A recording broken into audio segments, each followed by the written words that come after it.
His life came, and he was able to do the work of taking children out into the woods and working with them and helping them find the wonder, the awe, the mystery, as well as science. But he was all about making a deep personal connection with the world we live in, and that was his life. He knew the science, but he lived the mystery, the awe, and the wonder. And so tonight, as we have this poetry contest, it really is in remembrance of Ross Andrews, a wonderful man, friend, a lover of children, and a lover of the earth. He was a poet that could express that. So again, thanks very much for coming and sharing the evening with us, and we look forward to some really great words tonight. I'd like to have my wife, let's see, I don't think, my wife's in charge, by the way. And all of you met my wife by phone, and so I just sort of gave up and said, this is your show tonight. So, but I'd like Frank McKay to come up and share a few words.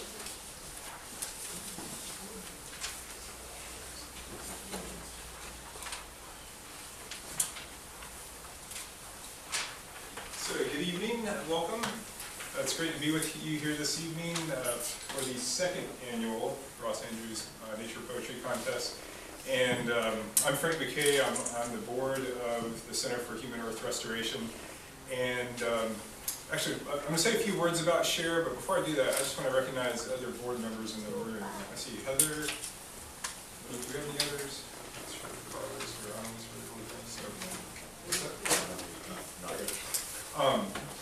But I just want to tell you a little bit about SHARE. We have the privilege, and we really do consider it a privilege to serve on the board of SHARE. Randy, Iris, and Melissa do the heavy lifting, and they do really amazing work. For many of you, this is probably the first time you've heard of this organization. It's small. It was started with Randy and Ross's vision, and it's been really exciting to see the organization grow. It's still quite small, but it's doing really important work. In addition to this poetry contest, some of the heart of the work is around getting students, middle schoolers, high schoolers, and now summer camp programs this summer, kids K through 12, out into nature with the purpose of connecting to nature and sustaining that connection. And you know, I say it's important work. I feel deeply that it's important work. But the thing that tells me that it's important is the demand for the work that they're doing is they can't keep up with it. It's really incredible. So our challenge as the board is to try to help figure out how we can help them grow to meet the demand. So I'm really excited about that. I wanted to share the mission of SHARE with you because I think it's really important to think about tonight as we go these the words that we're about to hear. And I'm thankful that all of you are reading poetry, so I don't feel pressure to have to read any myself. But I'm just going to say a few more words about SHARE here. So Ross and Randy came together to form this organization, and the mission is to bring about a world of informed, motivated people committed to caring for the earth as a communion of subjects rather than a collection of objects, as emphasized by Thomas Berry. This transformation happens by bringing the earth and its renewing spirit home to the heart of each person. We believe that if each person expands their connection to the earth, they will find a deeper joy in time outdoors, and in turn, they will protect the earth and live with it wisely. And I can probably speak for us all to say that we know how important that is as we live in a world where the pace of life is increasing and we're constantly plugged in. I was walking in and I actually had my iPhone earpiece in my pocket. I'm thinking, isn't that ironic? I'm coming here to unplug and listen to poetry. Yeah. Got my pieces of technology in my pocket. But you know, just an example of why it's so important to maintain this connection so that we can maintain what's important. I'm not going to say too much more about the programming SHARE does, but if you're interested, please talk to Randy, Iris, Heather, Melissa afterwards. We'd love to tell you more about what Share is doing and what I mean when I say that demand for our work is growing. The list of partners, even though Share is small and you may not have heard of them, they're partnering with NC State, they're partnering with the State and National Park Services, they're partnering with the Triangle Land Conservancy. There's just a lot of potential, and the partners involved in the work see that also. But enough about Share. We're here to hear some inspiring words, and we want to thank all of you for coming. Students, thank you for being here. We are really excited to hear the words that you have to share. And I just want to thank you for being here to be part of this as a way to honor Ross and his legacy and the work that Randy and Iris and Melissa are carrying on. So thank you very much, and enjoy the evening.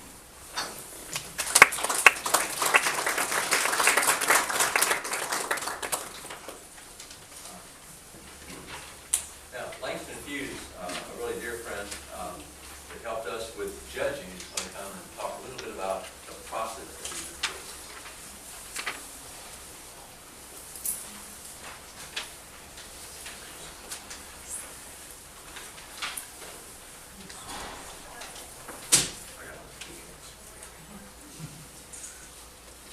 Hi, my name is Langston. Sport jackets are not too friendly for these name tags, so. Randy and Iris are quite familiar with the fact that I refer to Ross as an angel who came here to do work, and when his job was done, he had to go elsewhere and put in some more work. Now, you may think that, I'm referring to Ross as an angel simply based off the work that he did. And that's so far from the reason why I call him an angel. The reason why I call Ross an angel is this man smiled all the time. And no one human could smile as much as Ross could smile. It's just not possible. No matter how bad times were, no matter how frustrated he might be with something, he'd never show it because he always smiled. And that's why we're here. We're here to share in the joy of the natural world that Ross so loved. And we're here to take joy and pride in the wonderful work that was presented here for this poetry contest. I just want to share a few words with you before I get into this. Why we are here. And this was shared with the recipients of the email distribution for this contest. We don't read and write poetry because it's cute. We read and write poetry because we are members of the human race. And the human race is filled with passion, medicine, law, business, engineering. These are noble pursuits necessary to sustain life. But poetry, beauty, nature, romance, love, these are what we stay alive for. You are here. We are here that life exists in identity, that the powerful play goes on and you may contribute a verse.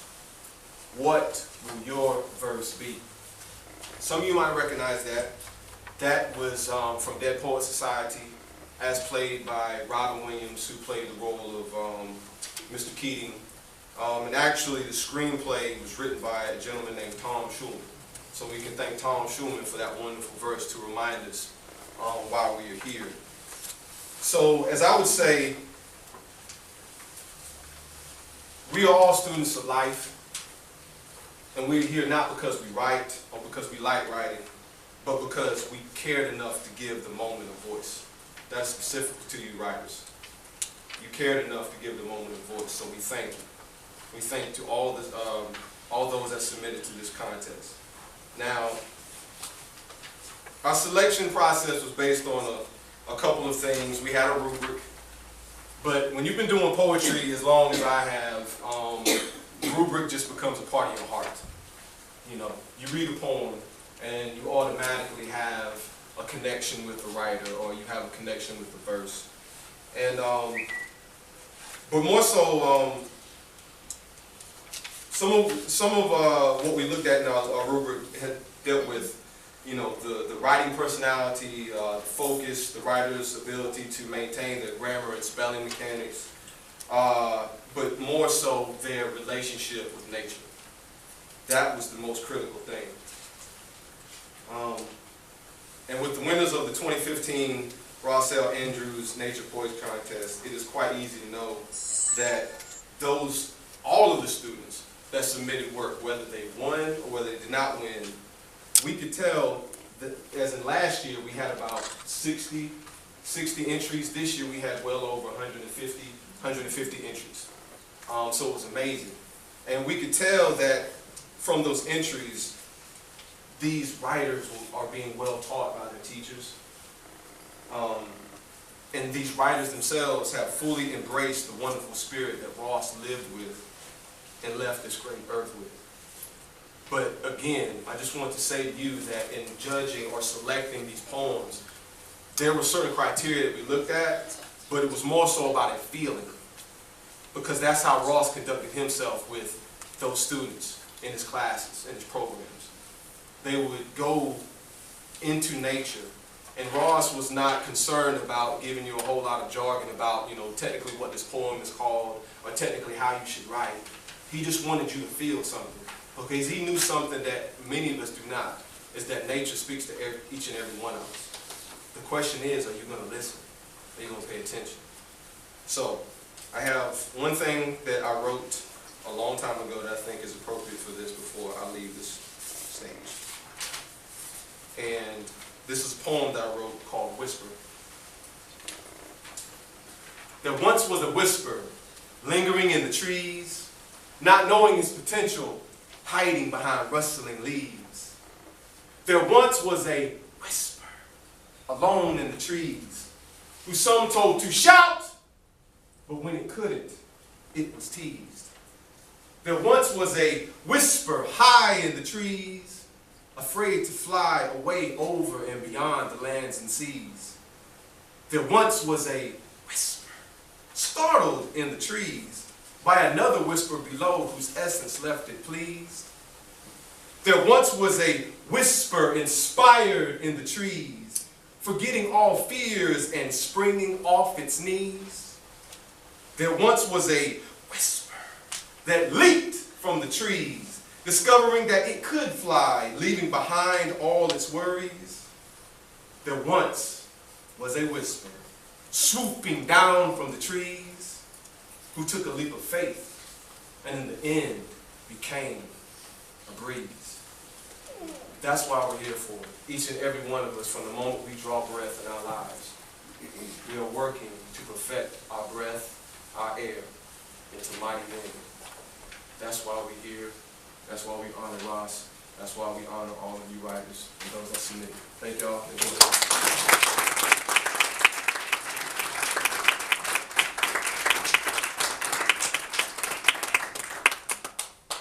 Well, we're going to take just a moment to show you a film clip that was filmed by UNC-TV at one of our summer camps, and it'll sort of introduce you a little bit better to the life of Ross.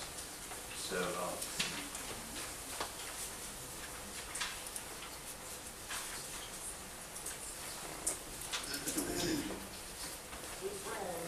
and not lead them astray. It's called the Meet a Tree Blindfolded Walk. The goal is to build trust in friends and nature, and to learn to appreciate the natural world in a new way. For example, have you ever taken the time to really touch and study a tree? Most tree bark is pretty rough, but the oak tree's bark is smoother than most. Do you stop sometimes to listen and look and see the flowers in the weeds, and then look closer still, or be still and listen again, and then look up and see what is calling to you? In this busy runaround world, the instructors at the Raleigh-based nonprofit Center for Human Earth Restoration teach adults and children to be like the bee. Take the time to take time and get out into nature. And these students are proof you can learn a lot about yourself and the earth in the classroom of nature. This is a poem, but it doesn't have a title. Spot something in nature, stare at it in the light. I bet you didn't know that it looks so nice or shines so bright. See nature's beauty and nature's kind, no matter what perspective, in front or behind. Nature is bright, nature is cool, and if it's not, then you're a fool. Trees are green trees, black bugs. No one is too good for mother's love.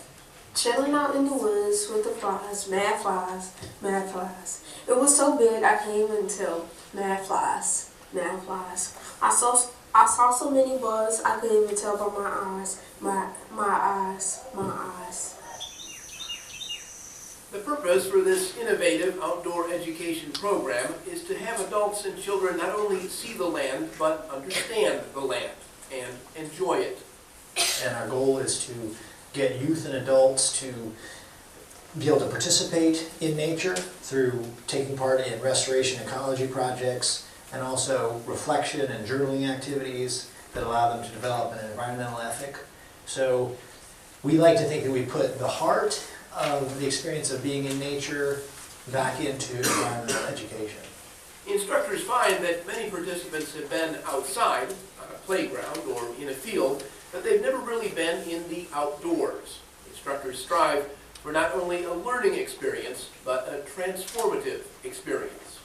I think it's an innate thing that all humans have, but we have to kind of remind ourselves that there's a great peace in nature and that there's a comfort we can all find there. With some of our kids, the first day of nature camp can be a shock with insects flying around and cricket really tickles on the skin, and that can really scare some kids. But once they get past that initial shock, there's an innate feeling of comfort and joy that comes out. The experiences are wide-ranging. Eating peach cobbler cooked over an open fire. The cobbler didn't last long. To have a bird like this, you have to be a falconer. Listening to a falconer explain his sport and seeing the majestic bird up close. Sandy, by the way, is a 1-year-old hawk. Its eyes are 10 times better than a human's. Learning a Native American prayer that explains respect for the land. We are one family, the fish, the bird, the wolf, and me. And finding out how NC State forestry instructor Thomas Easley learned to love the outdoors in his grandmother's garden. That the earth is ours and we took care of it at one time. We weren't afraid to go outdoors. A snake didn't scare us, an insect or a tick didn't scare us. We knew how to take care of ourselves and take care of the earth. Conservationists and educators started the center in 2007 as a way to introduce a new style of environmental education. It first connects people to the planet, and then through that connection, teaches earth science, ecology, and environmental science. The classrooms are the lands in central North Carolina protected by the Triangle Land Conservancy. This is Temple Flat Rock Preserve in eastern Wake County. There's a lot of sensitive environments here. You can see around us the flat rock. So it's, there's lots of unique species when you look around. There's lots of neat mosses and ferns, and there's even some native cactus that grow on the flat rock. Well, I hope that they would find that these really unique environments are inviting, and that it's a great opportunity to see new plants or to, meet new species that they may have not encountered before. Cher has been doing environmental education programs with adults for years, but a couple of years ago he decided to expand into schools and then summer camps. The idea being it's easier to teach children about oak hickory forests and 400 million year old rocks when they're actually in the middle of it. The YMCA of Wake County, as well as Wake County Schools, are some of the center's partners. These students are from the Carr Family YMCA in Wake Forest. And that's the bigger thing. They get a deeper appreciation of what nature is and how we are an active part of that. And taking care of it and learning more about it so that we can take care of it, so the next generation can actually be appreciative of it as well. And we've seen that appreciation grow, like from the beginning of the week, Monday, where everybody was, I mean, I'd say 90% of them were deathly afraid of all the bugs and all the outdoors. And now, this week, everyone's comfortable. They're actually enjoying it. And they've learned a lot throughout the course of the week.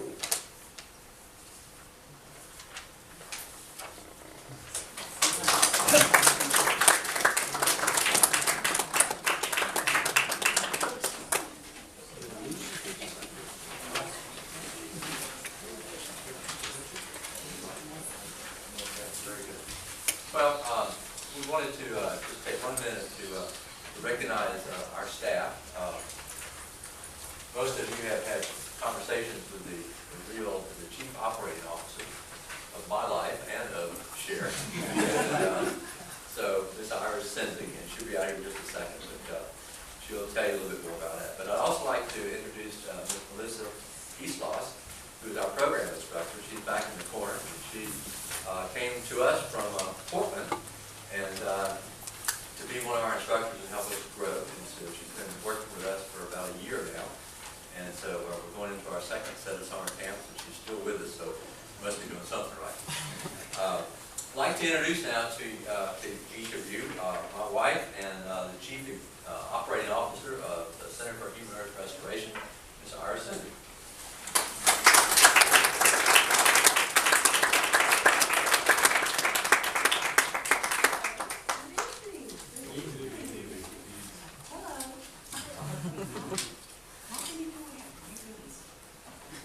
Is everybody down here? Do I have Anna and Anya? Okay, hello. I didn't get to meet you earlier. I want to welcome everyone. Now it's time for us to have some fun.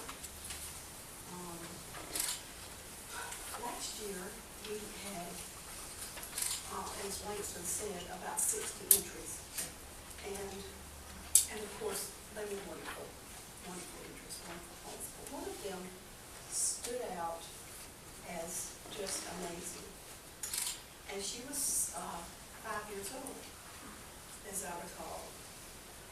Well, we provided a special award for her last year because we were so amazed at her insight and her fervor for nature. Well, we've invited her back this year to show and share with us another poem that she has written for our contest. And now I would like to ask Miss Lillian Jackson if she would come forward, and I will help you get set up and you can read your poem.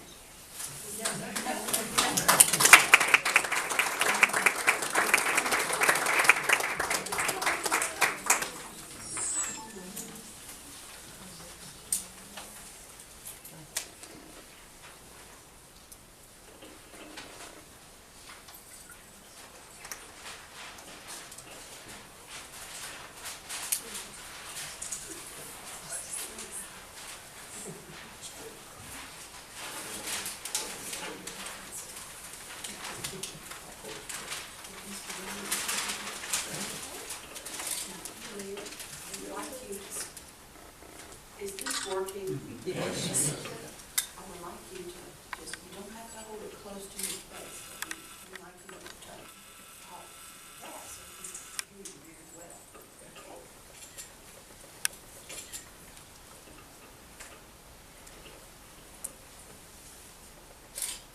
We made it to Go ahead. We made it to the top. I had to yawn at every stop. The mountain house made me smile. I could see rolling blue for miles. Grandfather Mountain took me high. I thought it was amazing, so it made me sigh.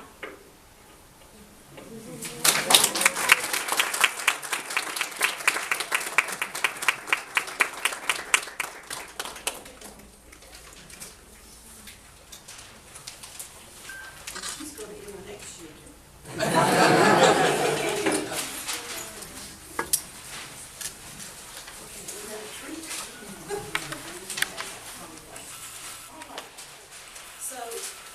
Langston also told me that this year we had about 150 visitors. What he didn't tell you was that there were from 5 states and 1 from West Africa. So we're going to start calling this the international. In our elementary category, this year we decided we would like to have 2 winners in each category. So we have the elementary category, the middle school, the high school, and the adult.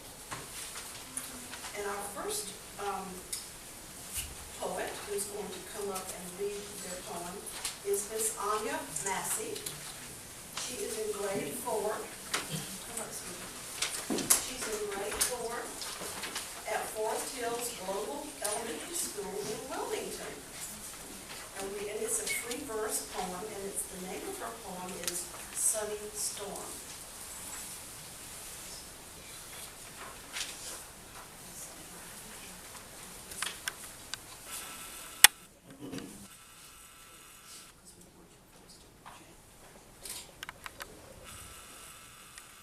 Look outside. Hello? What happened? Oh, my goodness. Hello? No. Hello? No? Do it again. Well? Did it work? How loud can you speak? We can hear just fine. That gentleman on the back row. You're fine. Look outside. Is that what I see? Mother Nature staring at me with her green eyes as bright as a sunrise, as they close tight like a Venus flytrap grasping its prey. Watching the bumblebees, butterflies, and birds, listening to their hum and tweet, I see a raindrop as it pops on the bird back. I look up and find a storm heading my way, wondering if I should leave or stay. I see the beautiful Mother Nature as she comes walking in my garden, and I ask myself, why so bright on this gloomy day? As she walks, her skirt an azalea, blowing through the wind like a tree swaying on a blustery day. She starts snapping into a beat, and right when I blink, it's bright and sunny. Every day I wonder how.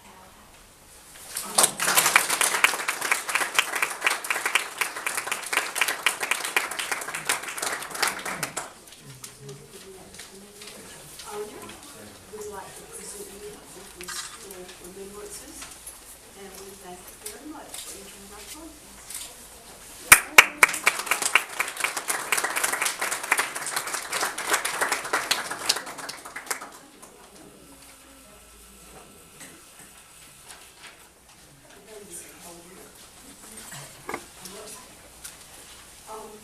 Our other winner in the elementary category is a young lady, also from Forest Hills Global Elementary School in Wilmington, and her name is Christiana Averett, grade 4.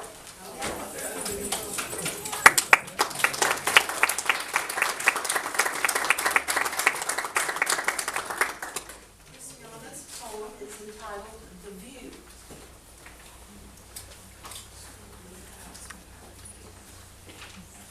Beneath my feet, a rock so strong. Above my head, a sky with a song. To my right, the path up which I seem to soar. To my left, the pine trees sway as though dancing with glee galore. I made my path through beauty's way, until now I stand at last aghast. The best painter of all paints the sky with colors so bright they scream with might behind the mountains tall. The lake below ripples with magic. Nothing here could ever seem tragic. I am not alone, friends surround me, yet we stand as only one, as we watch the sky drown the sun. Soon it will be a new day begun. The stars rise like awakening eyes. Another magical place to which I have trod, another place forget I shall not.